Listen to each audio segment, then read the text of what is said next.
Welcome back. As you know, I am Eli, the computer guy, here for your daily dose of the roars. And I think this is an interesting story to talk about today, with basically the whole question of what is the value of an LLM model? What is the value of these AI models?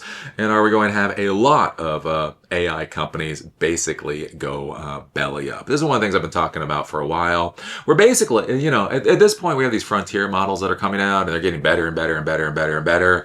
But at the end of the day, like, who really cares? Do you really care how much better the new model is? So I use ChatGPT, in order to create those thumbnails. So I use it to create thumbnails, and I also use it for like syntax. I'm trying to create code for classes or whatever. And I thought it was interesting. Like yesterday, I went to ChatGPT, and they're saying you're using the new 5.2 model, and they promoted it. You're using the 5.2 model. And I didn't care. I didn't care. I'm like, whatever. I just want to use a thing that's gonna solve the problem the way it solved my problems yesterday. And that's the thing. Like, I've now been using ChatGPT again for classes and all that for a while now, a year and a half, 2 years, and they've been fine for a long time, right? I do not see something fundamentally better when I'm asking questions about code now than I did a year and a half ago, to be honest with you. Doing the thumbnails, I do think the DALL-E models, being able to create images is probably better. But again, incrementally better. It's not really that big a deal. And I think that's one of the curious things is looking at with these LLMs. Like, there's this huge push, right? OpenAI is going through code red right now because they need to make their model better. And one of the arguments that I make is, but do you? Is the real value proposition in the models, or wait for it, is it in solving problems? I think this is going to become a bigger and bigger issue, especially with the open source models out there. And not just the Chinese models, right? Everybody's like, oh, China, but also American models. Like, I like Granite. IBM is not my sponsor. I want you to know, FTC compliance. IBM has never bought a single fucking pizza for one of my Silicon Dojo classes. Per FTC compliance, I want you to know they've never purchased a single pizza for me. I'm just going to put that out there. But anyways, I talk about the IBM models a lot because they're actually very good. The whole open source thing gets a little bit questionable about what that actually means. But they actually seem to be living by the concept of open source. And they have their models called Granite. And in our classes, so when we do our classes, right, we use Ollama as the LLM framework in order to get LLMs to run. Anyways, I've been using Pi3. PHI3 comes from Microsoft. We've been using that as a very low resource intensive model for a while now. And I'm actually going to be moving to Granite. Granite is actually just an incredibly good model. So they have a Granite, it's a 3.3. So it's their Granite 3.3, 2 billion parameter model. Is like surprisingly good. It like really fucking solves the problem, right? So this is an open source model, 2 billion parameter, runs on literally, I don't know if you can see it, but literally it's running on this 2012 MacBook Pro here. And actually gives a pretty good performance. And that's one of the things that I bring up is this whole question, like the value of the LLMs themselves. Is that what's actually valuable? And what becomes interesting there is the whole thing is like, well, if you think the LLMs are the value, then you need these massive data centers. If you think LLMs are the value, then you need $1.4 trillion of investment, theoretically. If you think the LLMs are the value, so on and so forth. But as I say, I have a 2 billion parameter model running on a 14-year-old MacBook Pro. This thing has 4 gigs of RAM. The only upgrade I put on this thing was I put a solid state drive in there. So it was a 2012 MacBook Pro with Linux, with Ubuntu, to be clear. Has 4 gigs of RAM. What the fuck originally came with it? A Duo processor or whatever there. And it actually runs Granite pretty well. And Granite can actually solve problems. So I think that's an interesting question is as we start to think about, what is the real value of artificial intelligence? And one of the big problems I've talked about too, with whether you're talking about Sam Altman with OpenAI or whether you're talking about Anthropic, is that they're competing with other companies, and the other companies' profit centers aren't actually LLM focused, but they're producing LLMs. Like we talked about this with Mark Zuckerberg, right? Mark Zuckerberg came out with Llama. So Llama was a good model like a year ago. Apparently the new Llama isn't so good anymore, but it wasn't open source. Basically, he just gave it away for free, right? He's like, look, we've spent billions and billions and billions of dollars producing this model. Here, take it for free. And so you have OpenAI over here trying to convince the world they're worth $500 billion because of their models. And you have Mark Zuckerberg over here saying, hey, you want some LLM? You want some LLM? You want some LLM? And so I think that's one of the curious things to be thinking about. Again, with this modern competition, this AI world, is what is the actual valuable thing? And why this comes up is because of Nvidia, right? So this is Nvidia, and this is Nvidia's actual website. So this is coming from Nvidia itself. And I think this is kind of interesting. Nvidia debuts Nemotron 3 family of open models. So basically, even Nvidia is dropping families of open models. So OpenAI needs to buy from Nvidia in order for OpenAI's infrastructure to work. At the exact same time, Nvidia is like, we're gonna take all this profit and then we're going to give the world more free models.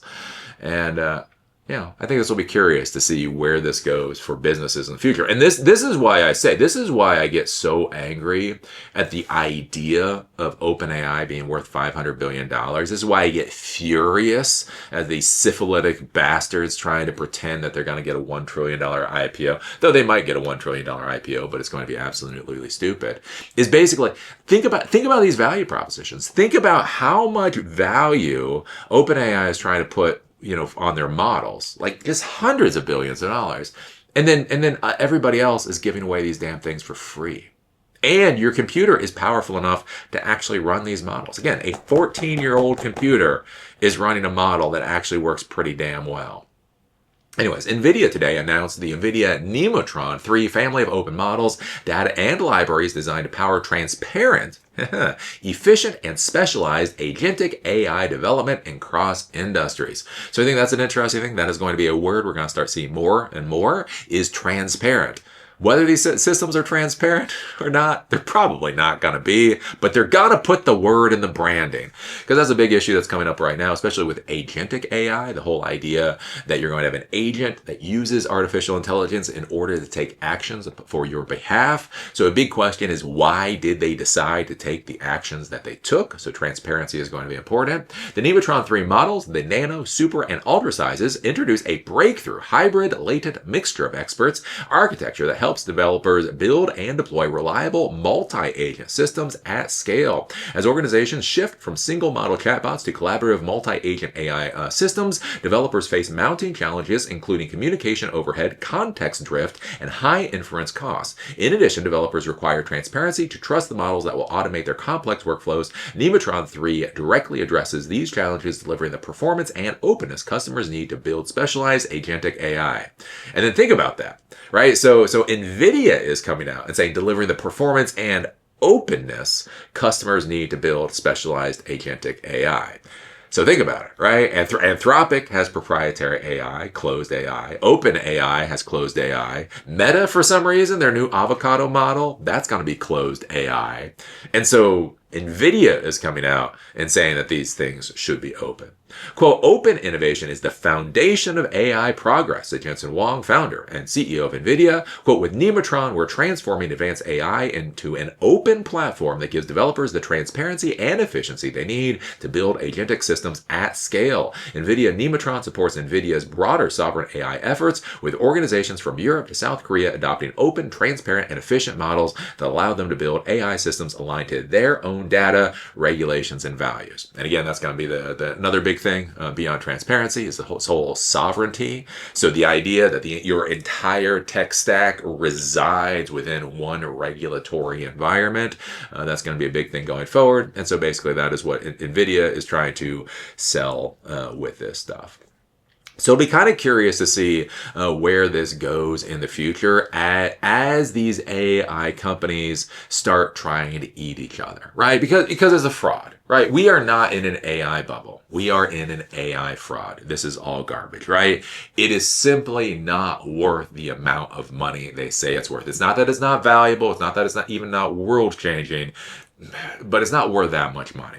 So what's going to be kind of curious is you have all of these tech companies, and not only are they competing for customers and revenue, but they're also competing for investors. That's one of the things that gets left out of this equation. Investors, basically, customers buy a company's products. Investors purchase the company's equity. And so one of the questions you have to look at is, what is the total addressable market of investor appetite in AI? Right? So if OpenAI says they're worth $500 billion and they want to go to $1 trillion, and Nvidia is supposedly worth $5 trillion, and you have Anthropic worth $300 billion, and you have XAI worth also about $300 billion, and you have all these companies, one of the issues that they're running into is that there's only so much investor money out there. Right? There's a lot of investor money out there, but there also is only so much. So at a certain point, these AI companies, it's going to become less and less important to try to compete for people like you and me, and it's going to become more and more important to compete for that investor cash. So what happens when these companies start doing things basically to kneecap the competition, right? I don't have to, you know, if the lion comes into my village, I don't have to be the fastest runner. I just have to kneecap your ass so that the lion eats you, right? And so one of the interesting things to think about this with the economic kerfuffle going on is companies don't necessarily have to be the best at the end of the day. They just have to kneecap their competition to the point the investors don't want to put money in the competition and decide to put money into them. And so that's one of the things to kind of be considering here and to be thinking about. So be curious. It'll be curious to see what happens with the AI stuff over the next couple of years. One of the big things I've talked about is this whole orgy, love fest that's been going on in the AI world, right? If you look at the technology companies literally for decades, they've always been fighting each other. They've always been fighting each other with dirty tactics and the whole 9 yards. It's part of our industry. And then for some reason with AI, it's become a kumbaya moment. They can all mine the foundations of our society together. They can all destroy our society together so that they can make billions of dollars. Right? But as I've said, again, with basically how our economic system works, that's going to have to fall apart at a certain point. At some point, you get back to standard competition. So it'll be curious to see how these companies start disengaging from each other and start going back to the tech world. Some of us, know and love, I suppose. So anyways, what do you think about this? What do you think about Nvidia coming out with their own models? And think about what they're selling. Transparency, sovereignty, that type of thing. Do you think this is going to affect companies like OpenAI and the rest? Put your thoughts down below. If you like these videos, give us a thumbs up. If you don't like these videos, give us a thumbs down. Do remember I do these videos in order to support SiliconDojo.com. Free to the end user, hands-on technology education that empowers you to do whatever the hell it is you want to do in Durham, North Carolina. We have a class coming up on computer vision using something called Moondream coming up tomorrow. We have another class coming up on pushing AI to the edge with Raspberry Pis coming up in January. We have more classes coming down the pike. Take a look at SiliconDojo.com to see what our current schedule is. If you want to help support free to end user education, there's a donor box link down below. And with that, see y'all later.